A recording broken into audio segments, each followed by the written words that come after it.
ഇപ്പൊ നടുവേദന എന്ന് വെച്ചാൽ നമുക്ക് നമ്മുടെ വയറിന്റെ ആ ഭാഗത്ത് ഫ്രണ്ടിലോട്ടുള്ള ഒരു വളവുണ്ട്. അതിനെ ഡിസ്റ്റർബ് ചെയ്യുമ്പോഴാണ് നടുവേദന വരുന്നത്. അത് എങ്ങനെ ഡിസ്റ്റർബ് എന്ന് വെച്ച് കഴിഞ്ഞാൽ നമ്മൾ നിരന്തരം ഓപ്പോസിറ്റ് സൈഡിലേക്ക് വളയുമ്പോൾ അത് ഏറ്റവും കൂടുതൽ സംഭവിക്കുന്നത് വെച്ചാൽ കണ്ടിന്യൂസ് ആയിട്ട് ഇരുന്ന് ജോലി ചെയ്യുന്ന ആൾക്കാർ. ഈ ഇരുന്ന് ജോലി ചെയ്യുന്ന ആൾക്കാർ സംഭവിക്കുന്നത് വെച്ച് കഴിഞ്ഞാൽ നട്ടലിന്റെ അലൈൻമെന്റ് ഓപ്പോസിറ്റ് സൈഡിലേക്ക് വളഞ്ഞു പോകും. ഇതുപോലെ കഴുത്തിന്റെ സംഭവിക്കുന്ന പോലെ തന്നെ നട്ടലിലും ലിഗ്മെന്റ് സ്ട്രെച്ച് വരുന്നു, ലിഗ്മെന്റ് ടിയർ വരുന്നു, ഡിസ്കിന് സ്ട്രെസ് വരുന്നു, ഡിസ്കിന് തേയ്മാനം വരുന്നു. അങ്ങനെ അത് പ്രോഗ്രസീവ് ആയിട്ട് പോയി അത് നെർവ്സിനെ വരെ അഫക്ട് ചെയ്യുന്ന രീതിയിലേക്ക് വരാം.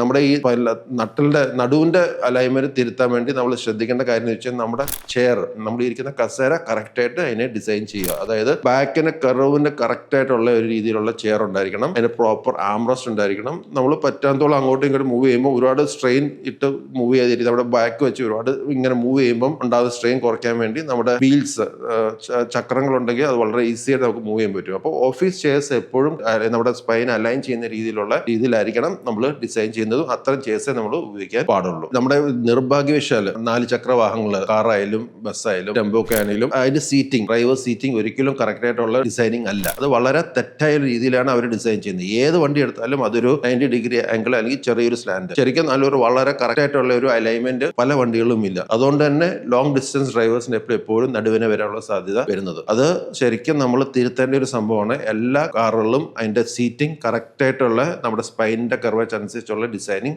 വേണ്ടതാണ്. ഇരുചക്ര വാഹനങ്ങളിൽ നമുക്കറിയാം, നമുക്ക് ബാക്കിന് സപ്പോർട്ട് ഇല്ല. കൂടുതലും 2 വീലേഴ്സ് ഉപയോഗിക്കുന്ന ആൾക്കാർക്ക് ബാക്കിന് സപ്പോർട്ട് ഇല്ലാത്തതുകൊണ്ട് തന്നെ ബാക്ക് സ്ട്രെയിൻ വളരെയധികം കൂടും. ഒരു ബാക്കിനൊരു സപ്പോർട്ട് ഇല്ലാത്തതുകൊണ്ട് ആ സ്ട്രെസ് എപ്പോഴും നമ്മുടെ വെർട്ടിബ്രയിലേക്ക് വരും. അത് ഓട്ടോമാറ്റിക്കലി നട്ടലിനുള്ള തേയ്മാനത്തുള്ള കാരണം ആകും. അപ്പം നമ്മുടെ അലൈൻമെന്റ് തെറ്റുന്നതുകൊണ്ടാണ് നമുക്ക് ഈ പ്രശ്നങ്ങൾ വരുന്നത്.